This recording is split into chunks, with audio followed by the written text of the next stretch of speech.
Hello everyone. Before we start, make sure to like and subscribe to the channel and leave a comment with where you're from and what time you're watching. That way, YouTube will keep showing you stories just like this one. Now, let's begin. It was a Friday night in late November. I was driving back from a late shift at the hospital. I'm a lab tech, so I'm used to odd hours and driving while the rest of the world is asleep.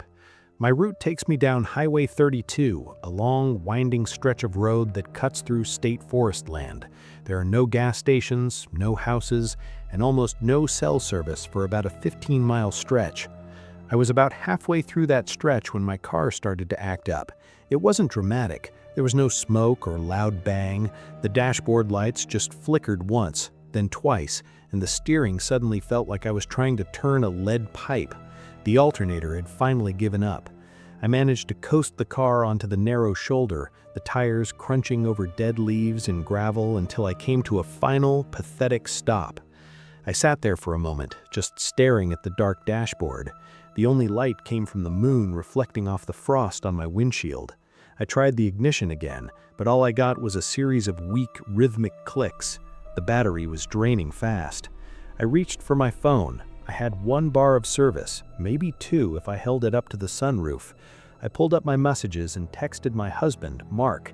Car died on 32, near the old creek bridge. I think the alternator's shot. Can you come get me? I watched the little loading bar at the top of the screen. It hung there for what felt like minutes before the delivered notification finally appeared. I leaned my head back against the headrest and sighed. Mark is a light sleeper and he always keeps his phone on his nightstand for my late shifts. I knew he'd see it. While I waited for a reply, the cold started to seep in. It's amazing how fast a car loses its heat. I could see my breath blooming in front of me in the dim blue light of my phone screen. Every few minutes a branch would snap in the woods or the wind would whistle through the door seals, and I'd find myself glancing into the rearview mirror. There was nothing behind me but an endless black void. My phone buzzed. It was Mark. I'm on my way. Hang tight. I'm bringing the truck. I felt a wave of relief. Mark is a mechanic, so if anyone could get the car moved, it was him. I checked the time. It was 2:40 a.m. It would take him at least 25 minutes to get out here. To pass the time and keep my mind off the oppressive darkness outside, I started scrolling through my phone. I eventually opened my Home View app.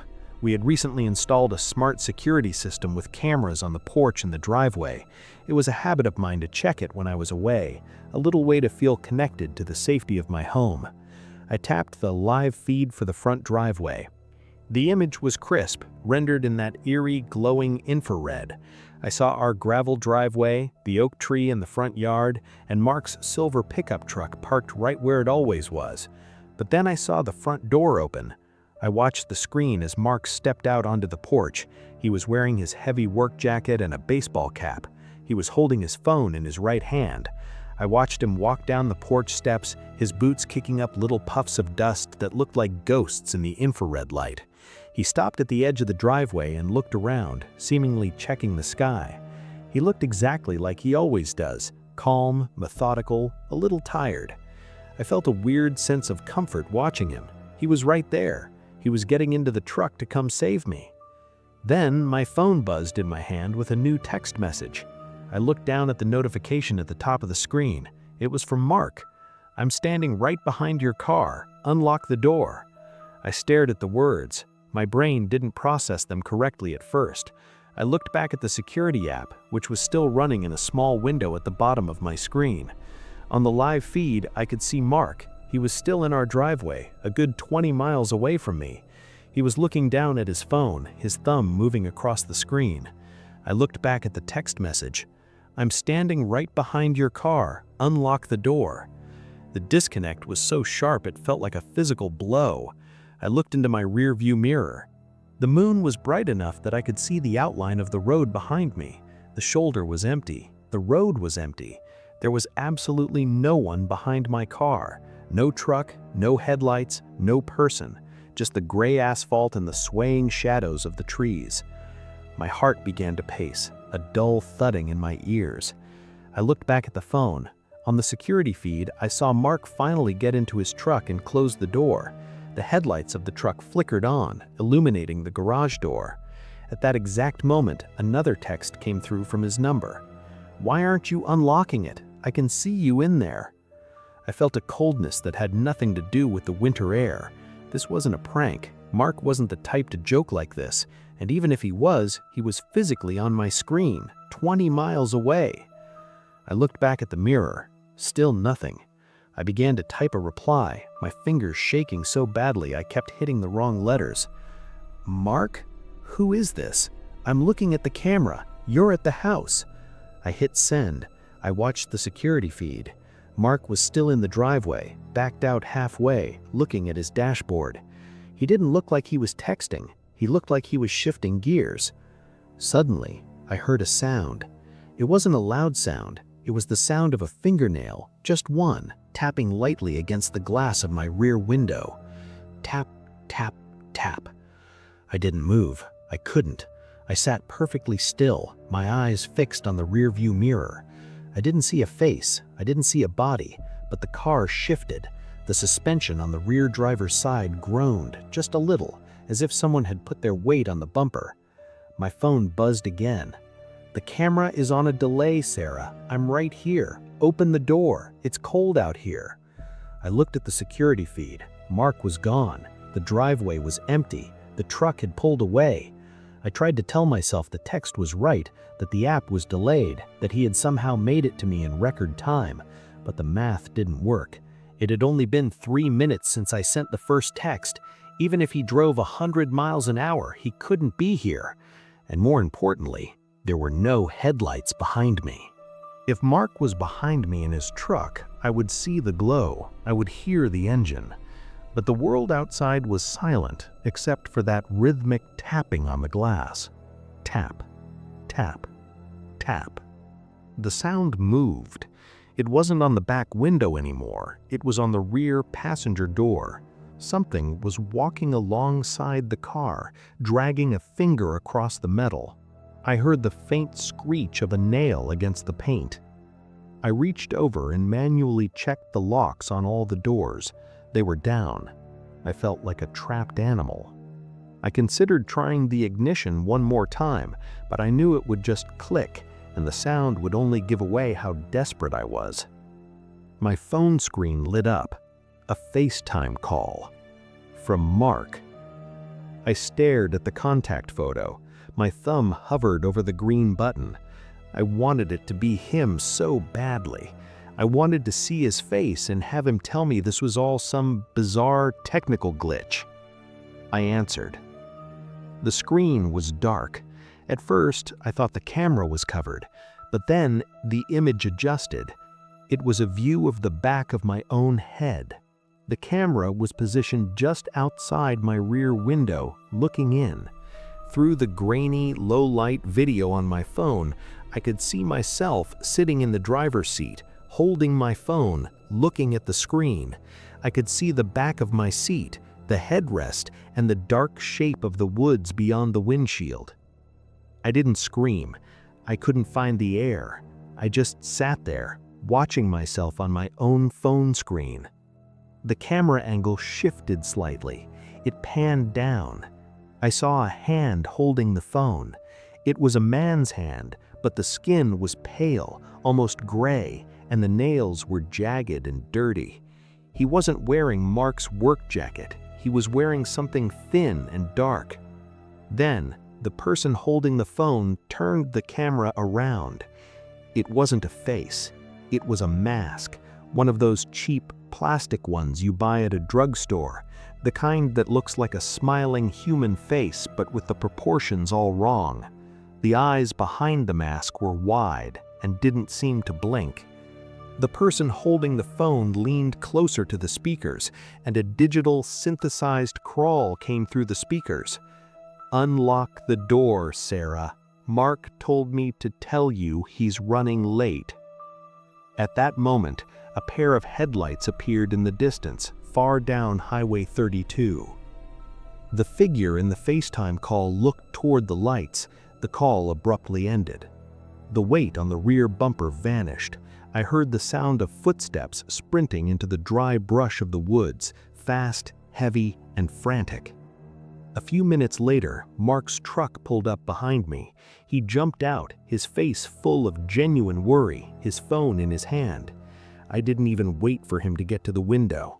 I scrambled out of the car and buried my face in his chest, sobbing so hard I couldn't explain what had happened. When we finally got the car towed and I showed him the texts, Mark turned pale.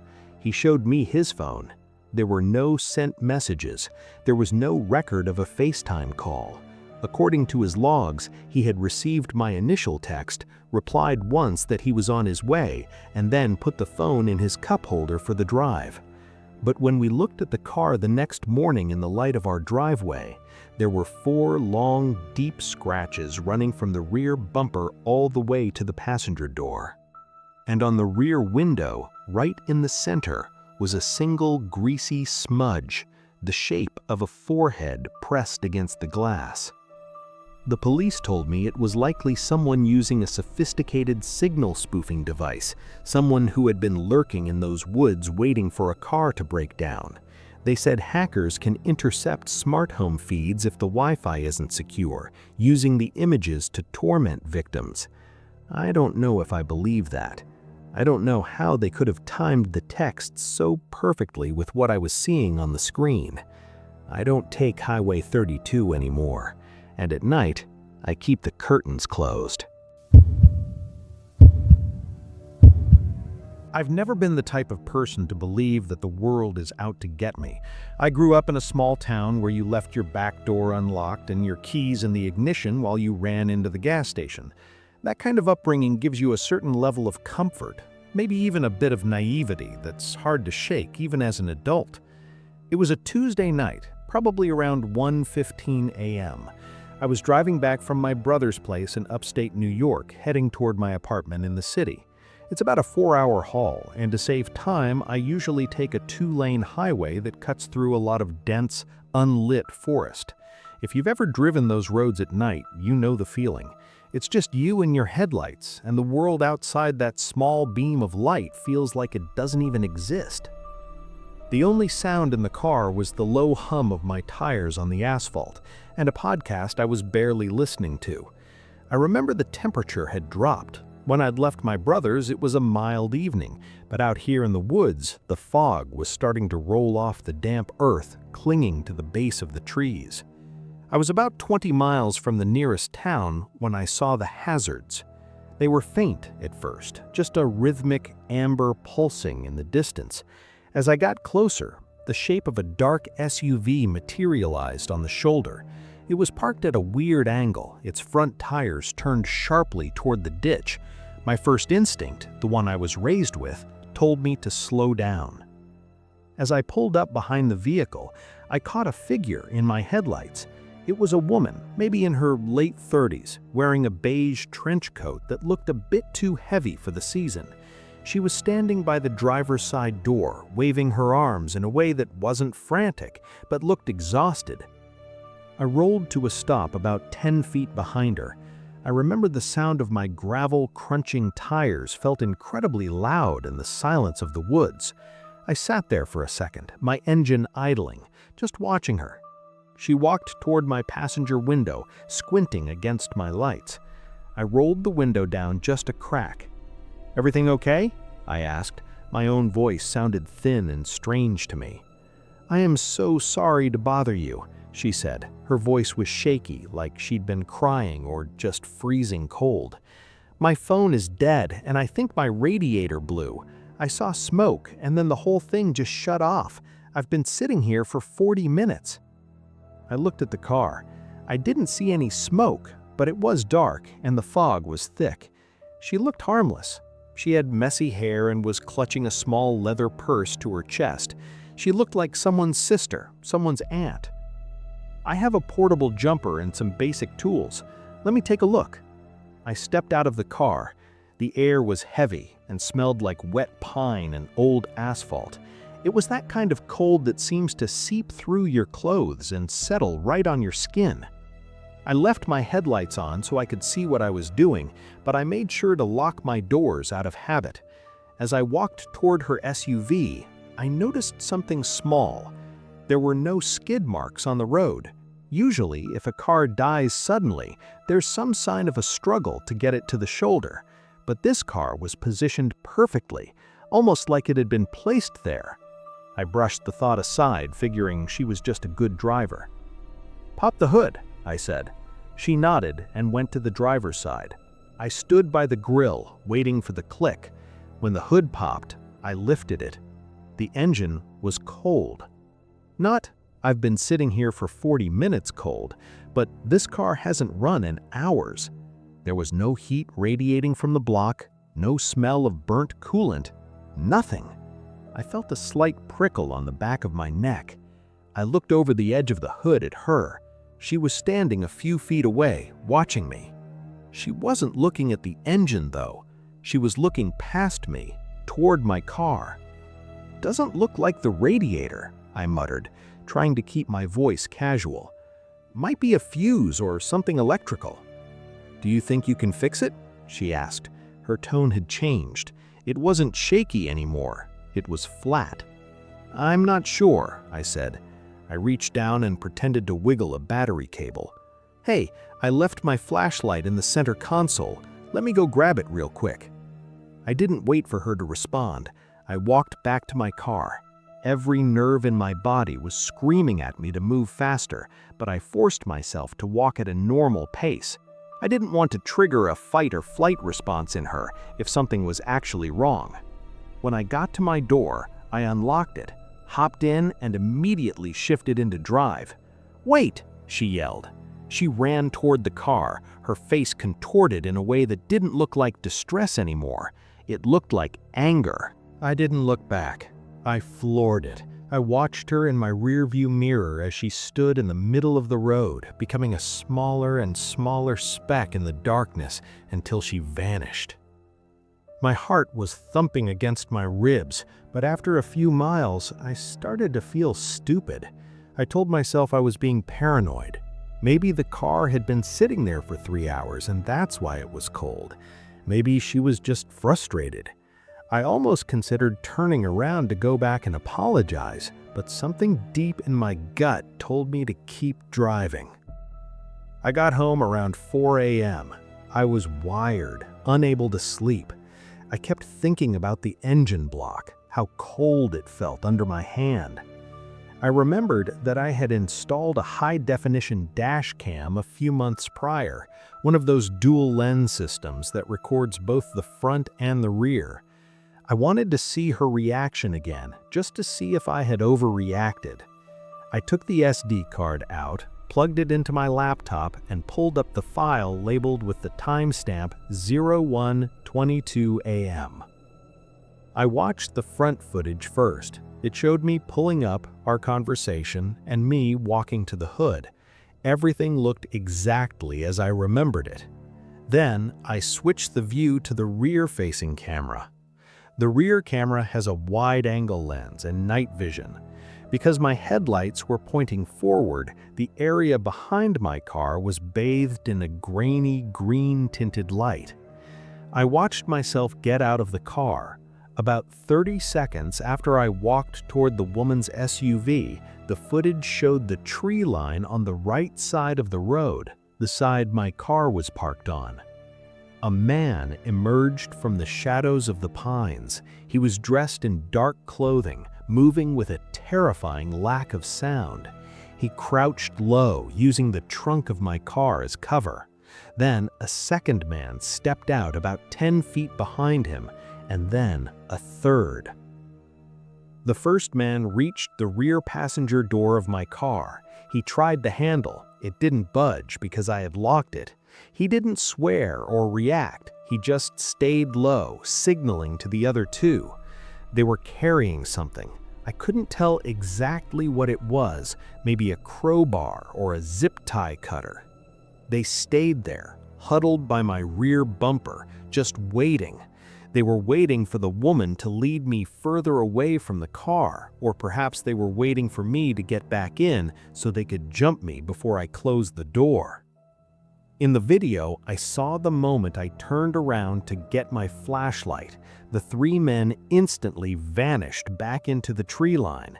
They moved like they had practiced this a dozen times. They didn't run, they melted back into the dark.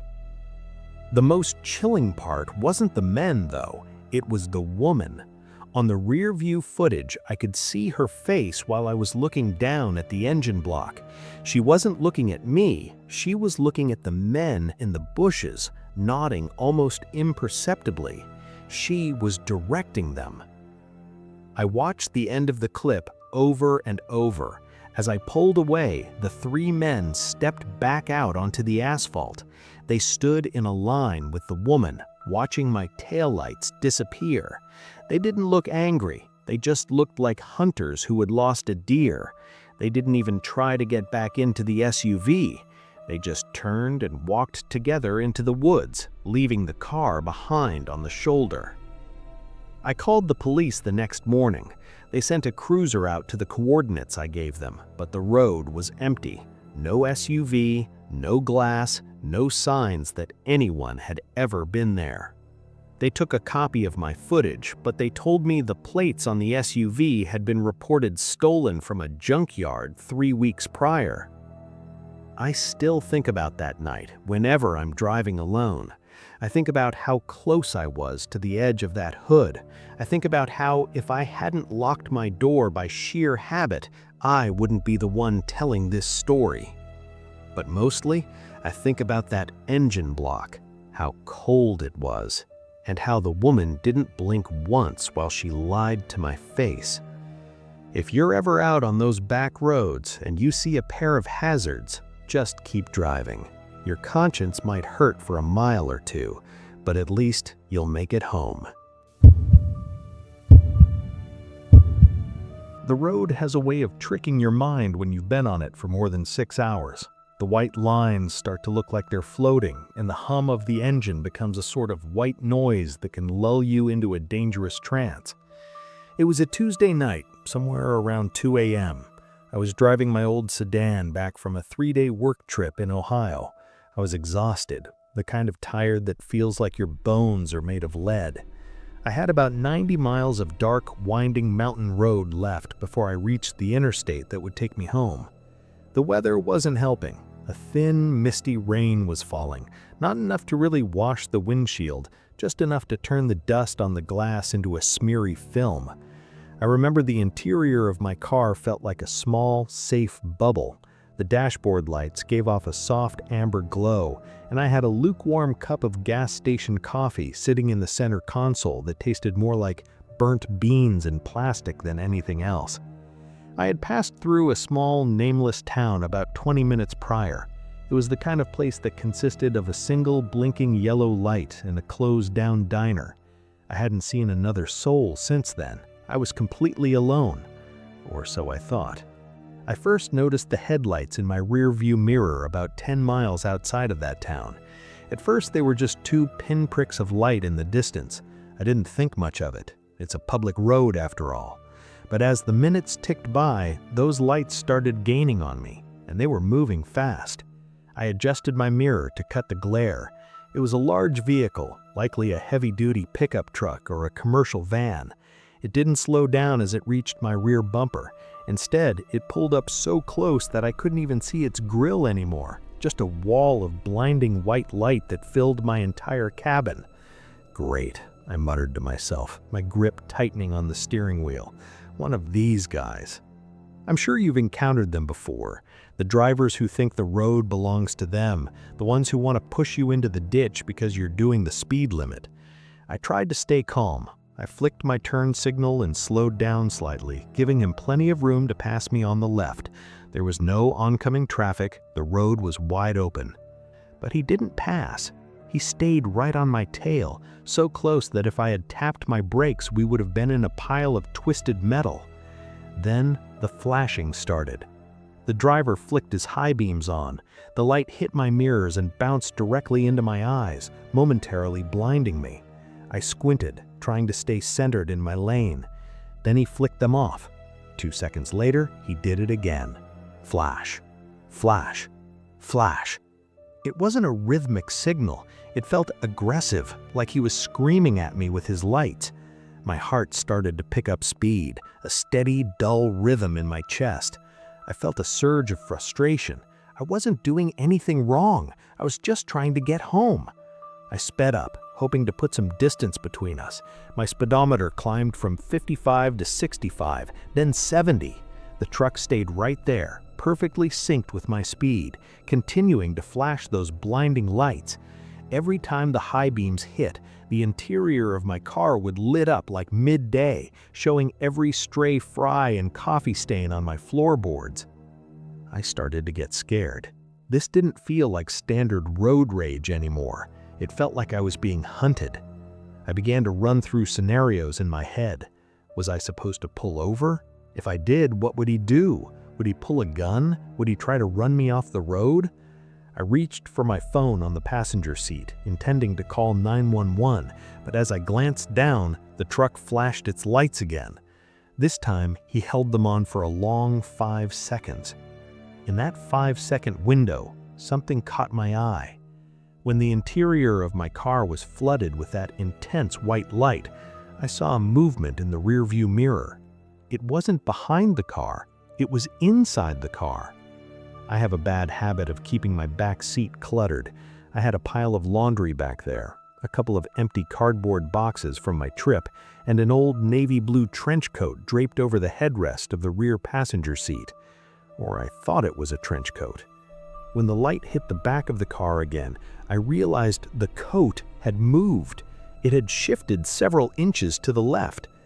I felt a chill that had nothing to do with the air conditioning. My breath hitched in my throat, but I forced myself not to turn around. I kept my eyes locked on the road ahead, though my vision was blurring with tears of pure adrenaline. I waited for the next flash. A few seconds later, it came. The trucker behind me roared his engine and flicked the high beams on again. In that brilliant artificial dawn, I looked into the mirror and focused on the floorboard of the back seat, just behind the driver's side. A man was lying there. He was curled up in a tight, fetal position, wedged between the back of my seat and the rear bench. He was wearing a dark, hooded sweatshirt, and his hands were tucked into his sleeves. But it was his face that stayed with me. He was staring directly at the back of my head. His eyes were wide, bloodshot, and fixed with a terrifying intensity. He wasn't trying to hide anymore. He knew I had seen him. The trucker behind me must have seen the man rise up slightly when I sped up. The trucker wasn't trying to run me off the road. He was trying to show me what was in the car with me. He was using his lights as a searchlight, illuminating the predator in my back seat every time the man tried to move. My hands were shaking so hard I could barely hold the steering wheel. I knew I couldn't pull over. If I stopped on this dark shoulder, the trucker might stop, but the man in the back would have the advantage. I had to get to a populated area. I looked at the trucker in the mirror. He was still there, his lights now staying on constantly. He had pulled out into the left lane, driving parallel to me now, his massive engine roaring. I could see the silhouette of a man in the cab of the truck. He was gesturing wildly toward my back window, his face tight with urgency. The man in my back seat began to move. I heard the fabric of his hoodie rustle against the leather of the seat. It was a slow, deliberate sound. Out of the corner of my eye, I saw a hand reach up. It was holding something thin and metallic. "Don't do it," I whispered to myself, though I didn't even know if I was talking to the man or to God. I did the only thing I could think of. I didn't slam on the brakes. That would have brought him closer to me. Instead, I veered toward the truck. I didn't hit him, but I got close enough that the trucker had to honk his horn, a massive, deafening blast that echoed through the trees. The man in the back seat flinched. The sudden noise and the swerve seemed to knock him off balance. I saw a sign for a 24-hour truck stop 3 miles ahead. It felt like 300 miles. The man in the back seat spoke then. His voice was low, gravelly, and completely devoid of emotion. It sounded like he hadn't used his vocal cords in days. "Just keep driving, Marcus," he said. The fact that he knew my name turned my blood to ice. My briefcase was in the back seat. My luggage had my name tags on them. He had been back there reading my life while I was blissfully unaware.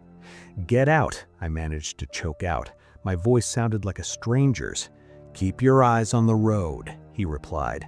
I saw him in the mirror again. He was sitting up now, leaning forward into the space between the front seats. I could smell him, a sharp metallic scent, like old copper and unwashed skin. The truck stop appeared in the distance. It was a beautiful neon oasis of yellow and red lights. There were dozens of rigs parked in the lot, and the main building was brightly lit. I didn't slow down for the exit. I took the turn at 40 miles an hour, my tires screaming as they gripped the pavement. I didn't look for a parking spot. I drove straight toward the front entrance, where a group of drivers were standing around a set of vending machines. I slammed on the brakes, the car skidding to a halt just feet from the glass doors. Before the car had even stopped vibrating, I threw the door open and rolled out onto the pavement. I didn't look back. I ran toward the group of men screaming for help. The truck that had been following me pulled in right behind my car, blocking it in. The driver, a massive guy in a flannel shirt, jumped out with a tire iron in his hand. He didn't come for me, he went straight for my back door. But the back seat was empty. The man had managed to roll out of the far side of the car the moment I hit the brakes, disappearing into the darkness of the rows of parked semi-trucks. The police arrived about 10 minutes later. They searched the entire lot, but with hundreds of places to hide among the trailers, he was gone. When they inspected my car, they found a jagged hunting knife slid under the driver's seat and a roll of heavy-duty duct tape in the footwell where he had been lying. The trucker, a guy named Dale, sat with me while I gave my statement. He told me he had pulled into that closed diner back in the small town to check his load. He saw a man crawling into the back of my car through the trunk. Apparently my latch hadn't clicked shut properly when I loaded my suitcase. He had tried to shout, but I was already pulling away.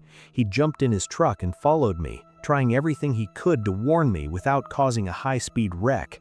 I never found out who the man was. The police think he was a transient who had been hanging around the rest stops looking for a ride into the city, but the fact that he knew my name makes me think he had been watching me longer than just that night. I sold that car a week later. I couldn't stand the smell of it or the way the back seat looked in the moonlight. Now, whenever I'm driving at night and someone flashes their high beams at me, I don't get angry. I don't think about road rage. I just check my back seat, and then I check it again. I was driving a 2019 silver Honda CR-V at the time. It was a reliable car, nothing flashy, but it was mine. I was headed back to my apartment in Portland after visiting my parents for the weekend. It was late, maybe 11:30 p.m., and the weather was miserable. It wasn't just raining, it was that thick, vertical downpour that turns the world into a series of blurred shapes and gray shadows. Route 12 is a two-lane road that cuts through some of the densest timberland in the state. There are sections where you won't see a house or a street lamp for 20 miles. The only company I had was the rhythmic thwack-thwack of my windshield wipers and a talk radio show that was mostly static. I saw him near the entrance of a logging road. He was standing right on the white line, his head bowed against the rain. He didn't have an umbrella, and he wasn't even wearing a proper rain jacket, just a heavy olive green canvas coat that looked like it was holding about 10 pounds of water. He didn't have his thumb out, he just stood there, looking defeated. Against my better judgment, I slowed down. I thought about how cold that water must be and how far it was to the next town. I pulled over about 20 feet ahead of him. I watched him in my side mirror. He didn't run to the car, he walked, slowly, his boots making heavy squelch sounds in the mud. I leaned over and pushed the passenger door open. The interior of the car was immediately hit by the smell of wet earth and old canvas. "You need a lift?" I asked. He looked at me. He had a tired face, deep lines around his eyes and a short, graying beard. He looked like a guy who worked in the woods his whole life. He gave me a small, weary smile. "If it's no trouble," he said. His voice was low and surprisingly soft. My truck stuck about 3 miles back that logging trail. I was just hoping to get to a phone. "Jump in," I said. "I'm headed toward the city. I can drop you at the Texaco in the next town." He climbed in and closed the door. The car felt smaller instantly. I could feel the humidity rising from his clothes, fogging up the side windows. I turned the defroster up. As I pulled back onto the asphalt, I introduced myself. "I'm Elias," I said. "Thomas," he replied. He sat very still, his hands resting on his knees. He didn't look around the car, he just stared straight ahead at the road. For the first 10 minutes, we didn't talk much. I asked him what he did for a living, and he told me he was a surveyor. He spoke in short sentences, but he wasn't rude, just quiet. I noticed he kept his right hand tucked slightly into the pocket of that green coat. Every few miles, he'd ask a question. "You live in the city?" Then a few minutes later, "This car yours or a rental?" "It's mine," I told him. "Bought it last year." "It's a nice car. Quiet. Hard to hear anything from the outside when the doors are shut, I bet." The way he said that made the hair on my arms stand up. It wasn't a threat, but it was a strange observation to make. I gripped the steering wheel a little tighter. My hands felt clammy.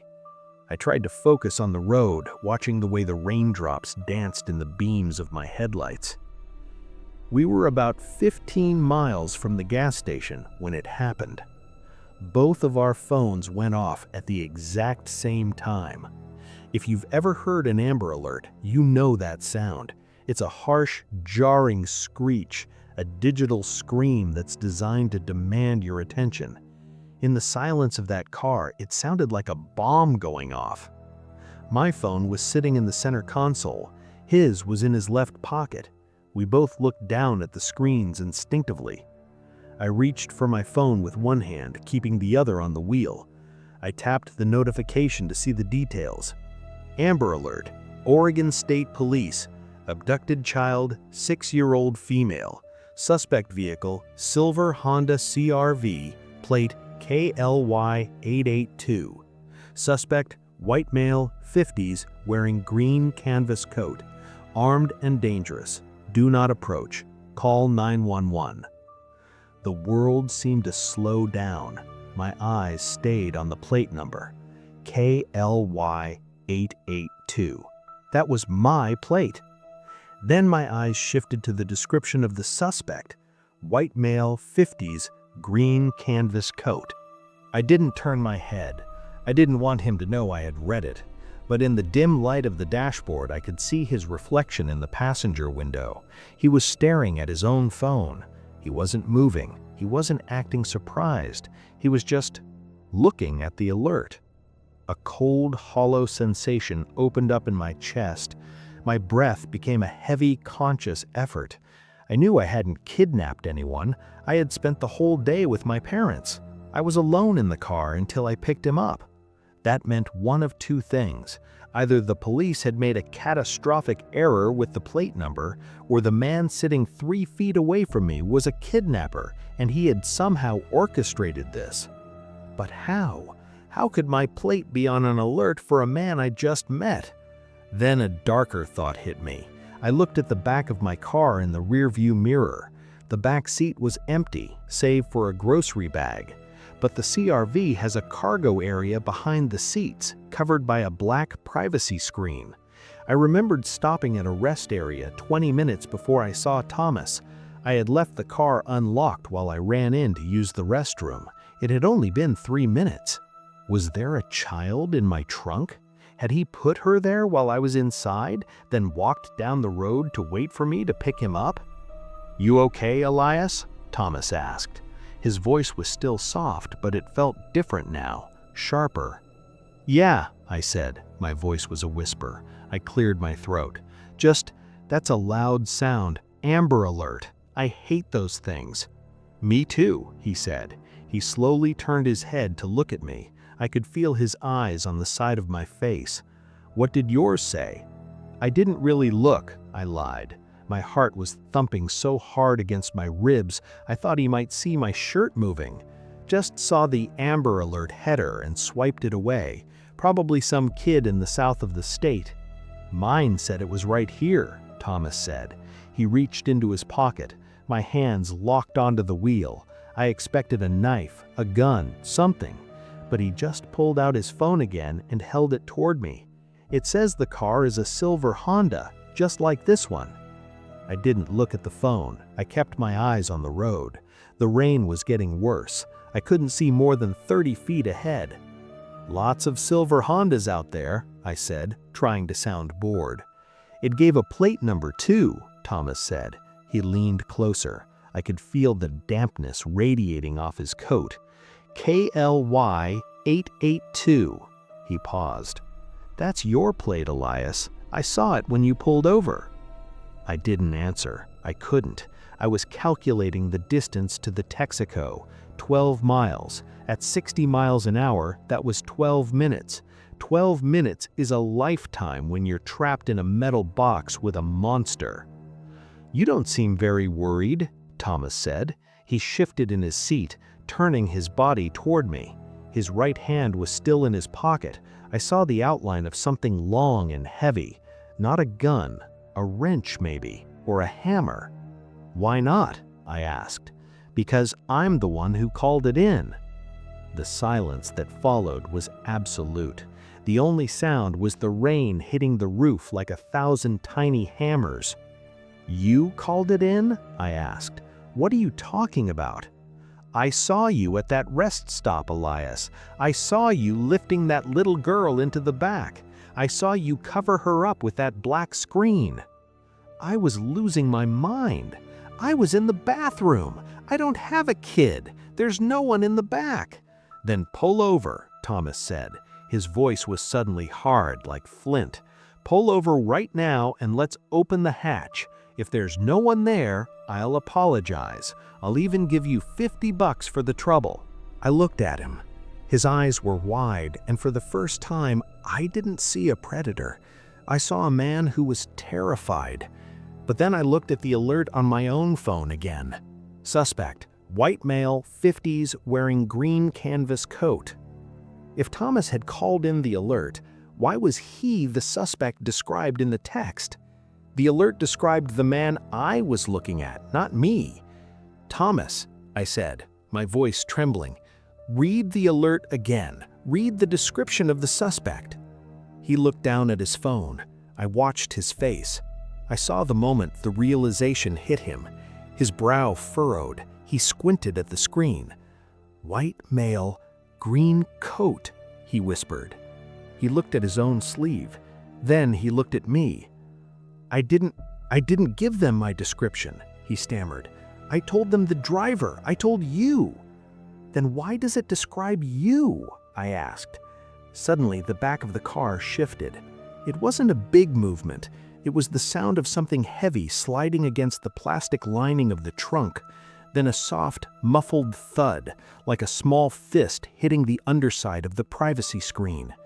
Thomas and I both froze. We both looked into the rearview mirror at the same time. From beneath the black screen in the cargo area, a small, pale hand reached out.